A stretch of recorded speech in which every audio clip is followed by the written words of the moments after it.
Berkenaan dengan gerakan penyebaran paham Wahabi yang marak di Indonesia, bagaimana pendapat Anda mengenai hal tersebut? Wahabi merupakan istilah yang paling awal digunakan oleh Muhammad bin Abdul Wahab, salah satu orang yang kemudian memberikan totalitas kehidupan dia pada dunia tauhid dan hadis. Tetapi beriring waktu, Wahabi kemudian tercemar disebabkan beberapa oknum di kelompok internal mereka melakukan tindakan-tindakan negatif seperti saling mengkafirkan dan saling membunuh.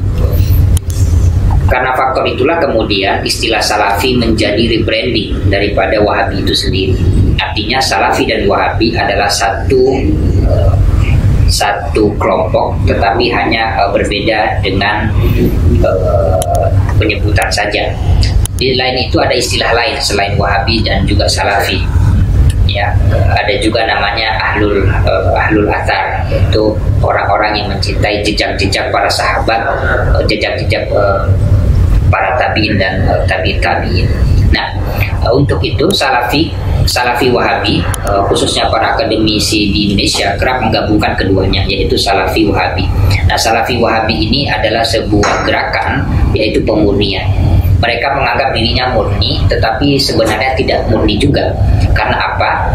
Mereka mengajak kita kembali kepada gerakan terdahulu, sedangkan tokoh-tokoh dan gagasan mereka adalah gagasan terbelakang, gagasan modern, kontemporer.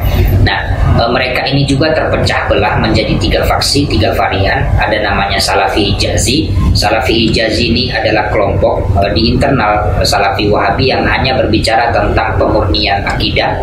Kemudian mereka tidak ingin berbicara tentang hal-hal atau berita-berita terkait dengan politik dan kenegaraan. Jadi mereka hanya berkutat di isu akidah, kemudian tahayul, bid'ah, kemudian juga terkait ibadah-ibadah lainnya.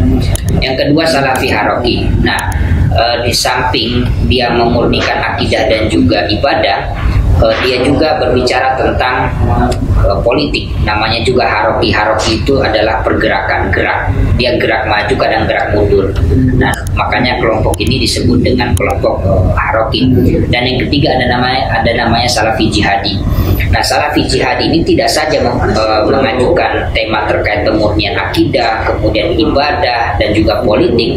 Mereka setuju terhadap penggunaan kekerasan melalui namanya pembunuhan.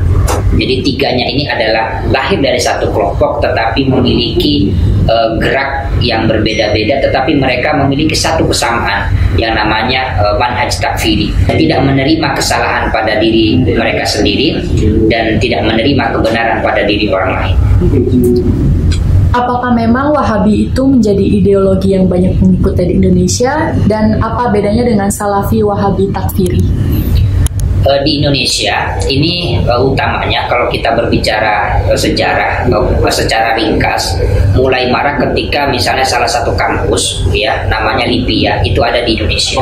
Walaupun embrio pembuahannya itu sudah ada sejak Imam Bonjol di Sumatera, tetapi tumbuh kembangnya semakin masif ketika Lipia dibiayai oleh Arab Saudi untuk membuat kaderisasi di semua daerah-daerah yang ada di Indonesia.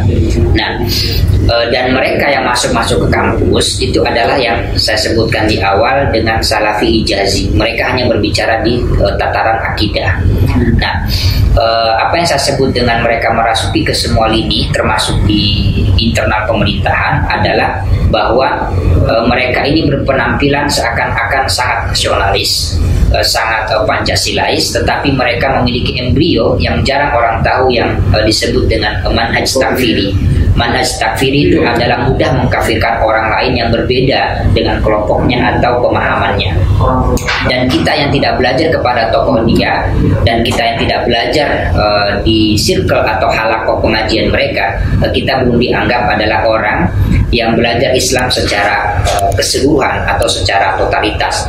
Nah, di Indonesia pengikutnya cukup banyak.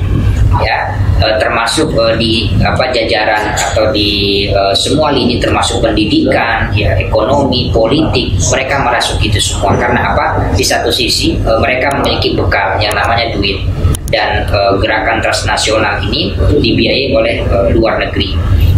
Ini menjadi sebuah tugas dan PR besar untuk kita, bahwa Salafi Hijazi, Salafi Haroki, kemudian Salafi Jihadi, walaupun peran mereka berbeda-beda, tetapi jangan kita anggap secara sederhana, karena embrionya itu adalah manhaj takfiri.